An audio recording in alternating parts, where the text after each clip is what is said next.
Soy yo el acusado quien tendría que juzgaros. Comentarios de las actas del magisterio que condenan los errores modernos por Monseñor Marcel Lefebvre. Segunda parte, documentos pontificios sobre el liberalismo. Continuación del capítulo séptimo, Libertas Prestantissimum, León XIII, 20 de junio de 1888, sobre la libertad humana y el liberalismo. Los beneficios de la filosofía cristiana. El Papa prosigue diciendo que la Iglesia ha recibido particularmente la misión de enseñar, y enseñad a las naciones, Mateo 28:19. Los gobiernos deberían tener en cuenta, pues es algo admirable para la gloria de la Iglesia y de la civilización cristiana, las universidades construidas en el transcurso de los siglos, en las que enseñaban profesores eminentes. Imaginemos lo que debía de ser la Sorbona en tiempos de Santo Tomás de Aquino, de San Ignacio, de San Francisco Javier, y todos los santos que pasaron por ella como San Buenaventura, y que se formaron en esas universidades y estudiaron en ellas la verdadera filosofía y la verdadera fe. ¿Qué se enseña ahora en la Sorbona? Algunos amigos universitarios nos dicen que apenas hay en ella 2 o 3 profesores que no sean comunistas, y eso en una universidad fundada por la Iglesia y santificada durante siglos por ella. Los comunistas se han establecido en ella como los cuclillos, los pájaros que ponen sus huevos en los nidos de los demás. Los revolucionarios se han apoderado de todo, de las curias episcopales, de las escuelas, de los edificios, de los hospitales, como por ejemplo el antiguo Hospital Mayor de París. Están en hermosos edificios que ellos no han construido, aunque después los hayan ampliado. En una universidad católica libre y anticomunista como la de Guadalajara, en México, en donde hay más de 30,000 estudiantes, 10,000 mexicanos y 20,000 extranjeros, no hay ninguna facultad de filosofía ni de teología. ¿Qué anticomunismo se puede enseñar en esas condiciones? O en ese caso se hace un anticomunismo muy primario, información sobre el comunismo mundial, reuniones, congresos, pero falta el fundamento filosófico. Al no haber cátedras de filosofía ni teología, no se muestra el ideal que tendría que existir para reemplazar al comunismo y que es precisamente el reinado social de nuestro Señor Jesucristo. ¿Qué hacen si no presentan lo que da una vida normal a la sociedad? Una verdadera ética, la moral natural y la moral social. Si no saben lo que es una sociedad cristiana e incluso desde el punto de vista filosófico, lo que es sencillamente una sociedad, las leyes tienen que regirla y el orden social natural. ¿Con qué van a reemplazar a la sociedad totalitaria? Se ha llegado hasta el punto del vacío en la enseñanza.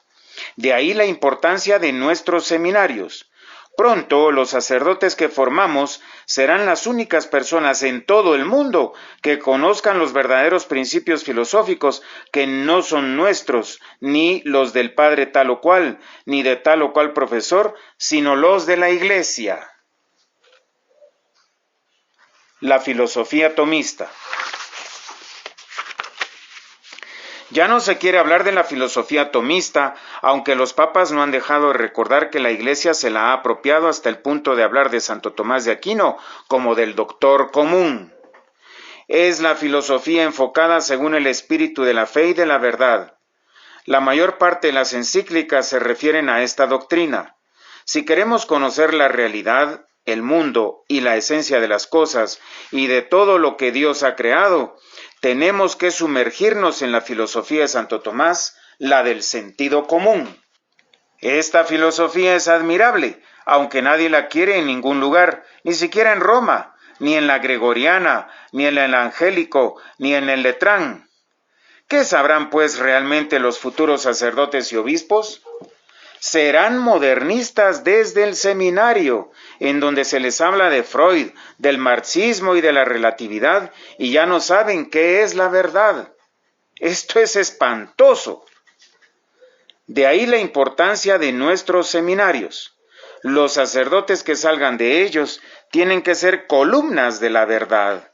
Se les rechazará por haber sido formados según la doctrina de Santo Tomás, y al sentir en ellos una fuerza y una luz de verdad y de sentido común, se les atacará con más fuerza aún. No se les perdonará que tengan la verdad y estén en ella, pues los errores siempre se toparán contra ella. De ahí igualmente la importancia de abrir universidades junto a nuestros seminarios. A mí me gustaría que se abrieran en cada país. Actualmente existen el Instituto Universitario San Pío X en París y el Instituto Universitario San Gregorio Magno en Lyon, Francia. Aunque al principio sean lo más sencillas que se pueda, por lo menos los profesores impartirán la verdad no solo a los futuros sacerdotes, sino también a seglares destinados a ocupar puestos importantes en la sociedad que, así formados, tendrán una fuerza lógica, de raciocinio y de persuasión que hará doblegarse a los demás. Gracias a la claridad de sus ideas, podrán tener una influencia en la sociedad. Pero si ya no se enseña el tomismo en las universidades, ni la doctrina católica en los seminarios, ¿a dónde iremos a buscar la luz de la verdad? Son incontables los documentos pontificios sobre la doctrina de Santo Tomás. Es realmente la filosofía de la Iglesia y por lo tanto la filosofía de Dios, de cualquier hombre sensato y de la que tiene que vivir cualquier cristiano. Se abren comillas. Cuantas verdades enseñó, prosigue León XIII, quedaron encomendadas a esta sociedad para que las guardase, las defendiese y con autoridad legítima las enseñase, y a la vez ordenó a todos los hombres que obedecieran a su Iglesia, no menos que a él mismo, teniendo segura los que así no lo hicieren, su perdición sempiterna. Consta pues claramente que el mejor y más seguro maestro del hombre es Dios, fuente y principio de toda verdad, y también el unigénito que está en el seno del Padre, y es camino, verdad, vida, luz verdadera que ilumina a todo hombre, y a cuya enseñanza han de prestarse todos dócilmente. Todos serán enseñados de Dios. Juan 6:45. Se cierran comillas. Por desgracia, los liberales que reclaman la libertad de enseñanza al mismo tiempo que permiten que se desarrolle cualquier tipo de enseñanza, le ponen a la Iglesia, dice el Papa León XIII, un obstáculo tras otro. Se puede decir que hoy es a nosotros a quienes nos ponen un obstáculo tras otro. Desde luego es algo inaudito pensar que ante los ojos del Papa y de los cardenales encargados de la enseñanza de la Iglesia, se desarrolla una enseñanza que ya no es tal. No hay ni qué pensar entonces en lo que pasa en las demás universidades. Lo primero que habría que hacer para recuperar el control de esas universidades sería volver a darles profesores. ¿Cómo puede ser que en la Universidad Gregoriana enseñen rabinos y profesores protestantes? Además, la enseñanza se ha vuelto ecléctica. Se quiere saber todo de todo y se redactan una especie de nomenclaturas de todo lo que piensan los hombres sobre cualquier cosa, menos la verdad. He visto el programa de los seminarios de Francia. Sobre el tomismo se decía que ya no era la doctrina principal en filosofía y que se lo estudiaba como un sistema entre los demás. ¿Qué pasará con estos seminaristas? Nos dicen que en algunos seminarios hay más seminaristas que en otros, pero ¿qué formación reciben? Serán sacerdotes para quienes se puede pensar lo que se quiera y para quienes la verdad y el error serán cosas relativas. ¿Qué fuerza de convicción tendrán en su predicación? Pues la fuerza para hablar está en la verdad. Si ya no hay verdad y si la verdad es una opinión como las demás, ya no hay verdadera predicación. Así, hablarán de acontecimientos sociales o de la revolución en tal o cual lugar, pero ya carecerán del sentido de la vida sacerdotal. Cuarta libertad, la libertad de conciencia. Finalmente, León XIII trata de la libertad de conciencia, procurando hacer las distinciones oportunas, porque las palabras, si no se definen, son siempre ambiguas. Se abren comillas. Tomada en sentido de ser lícito a cada uno según le agrade, dar o no dar culto a Dios, queda suficientemente refutada con lo ya dicho.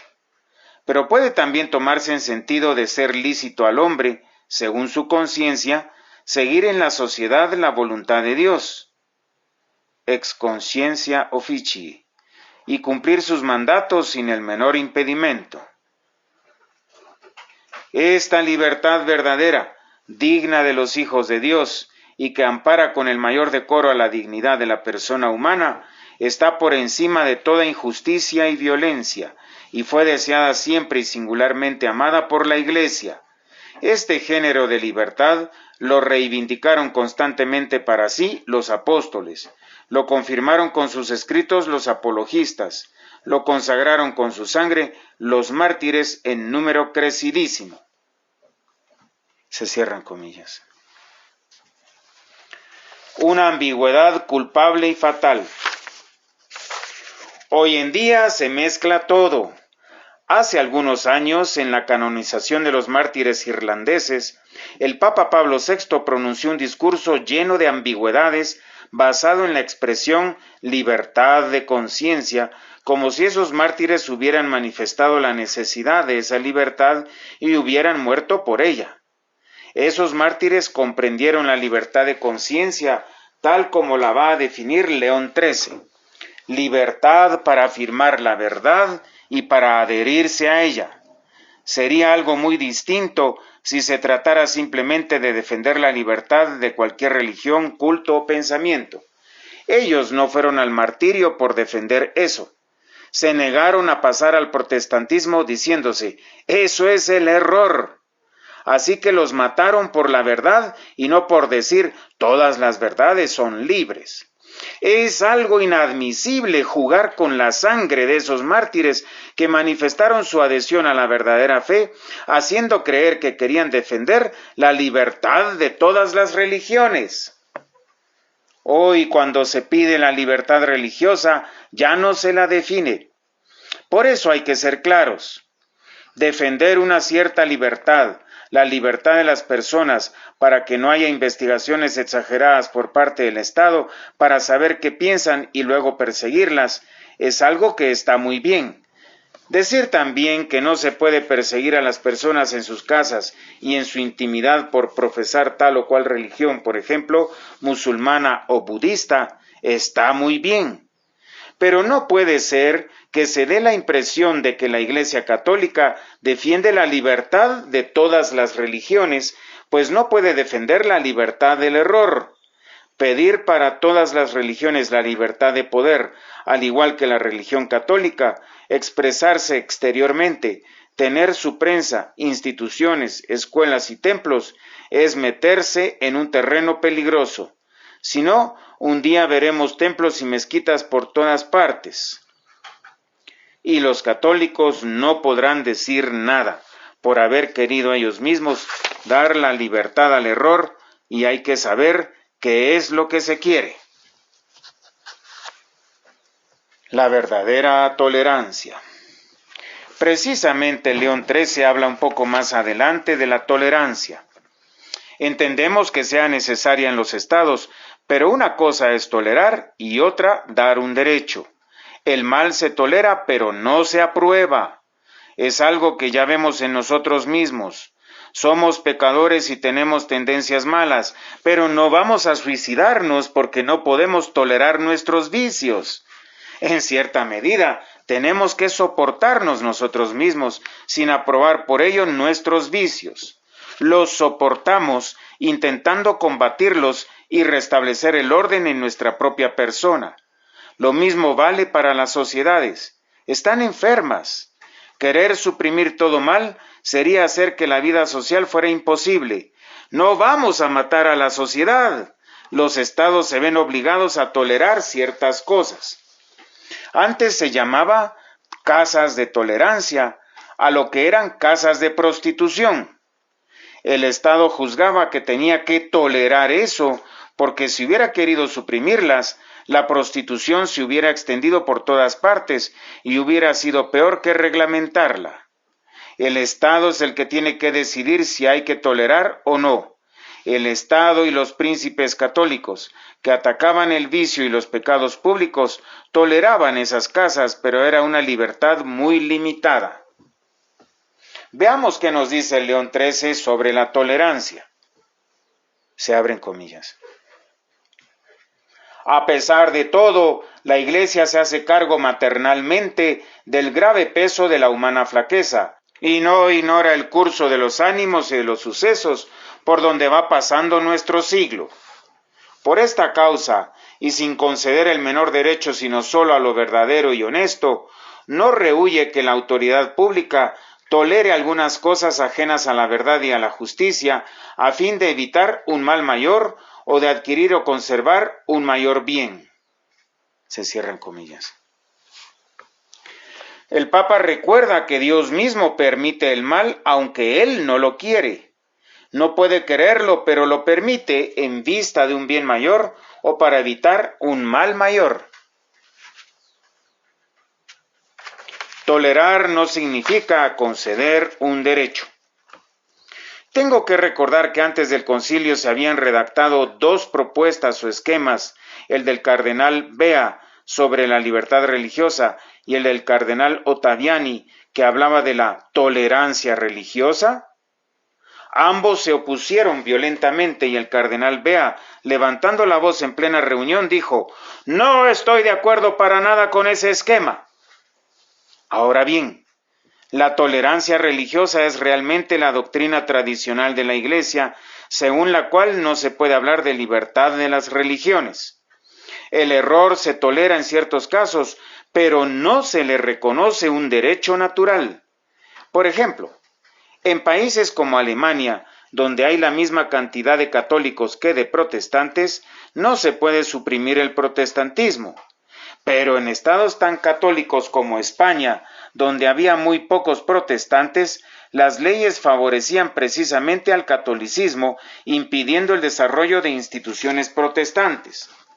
Eso fue así hasta que el generalísimo Franco, por presión del Vaticano, acabó concediendo la libertad de cultos, y entonces los protestantes crecieron en número y luego llegaron los testigos de Jehová. Lo mismo sucedía en Hispanoamérica, donde los países eran católicos en un 95%. Los jefes de Estado seguían los consejos de los papas y consideraban un deber proteger a su pueblo católico contra los errores que hubieran destruido la fe. Esto es normal cuando se cree en nuestro Señor Jesucristo. Era algo hermoso ver la fe profesada oficialmente en esos países. En las procesiones y ceremonias oficiales religiosas siempre había una presencia de las autoridades civiles. Era un gran ejemplo para la población. Todo eso se ha suprimido. Estos estados se han vuelto laicos y las sectas, como si fueran langostas, los han invadido. En Chile, en cada momento se ve cómo se levantan templos, cómo aquí aparecen los mormones, allí los adventistas, en otro lugar el Ejército de Salvación. Cuando la Iglesia ya no es firme en sus principios o al clero le falta valor, la fe católica se ve corroída por todas partes y los fieles la abandonan y se van a las sectas. Es pues algo normal que el Estado tolere un hecho que no puede impedir, como en un lugar cuya mayoría no es católica. Pero los jefes de Estado no pueden dar a los disidentes más que una tolerancia, no les pueden reconocer un derecho natural. Se abren comillas. Ha de confesarse, continúa el Papa, si queremos juzgar rectamente, que cuanto mayor sea el mal que por fuerza haya de tolerar un Estado, tanto más lejano se halla él de la perfección, y asimismo que, por ser la tolerancia de los males un postulado de prudencia política, ha de circunscribirse absolutamente dentro de los límites del criterio que la hizo nacer, esto es, el supremo bienestar público. Pero siempre es verdad que semejante libertad concedida indistintamente a todos y para todo, nunca, como hemos repetido varias veces, se ha de buscar por sí misma, pues repugna a la razón que la verdad y la falsedad tengan los mismos derechos. Y en lo tocante a la tolerancia, causa extrañeza cuánto distan de la prudencia y equidad de la Iglesia los que profesan el liberalismo. Se cierran comillas.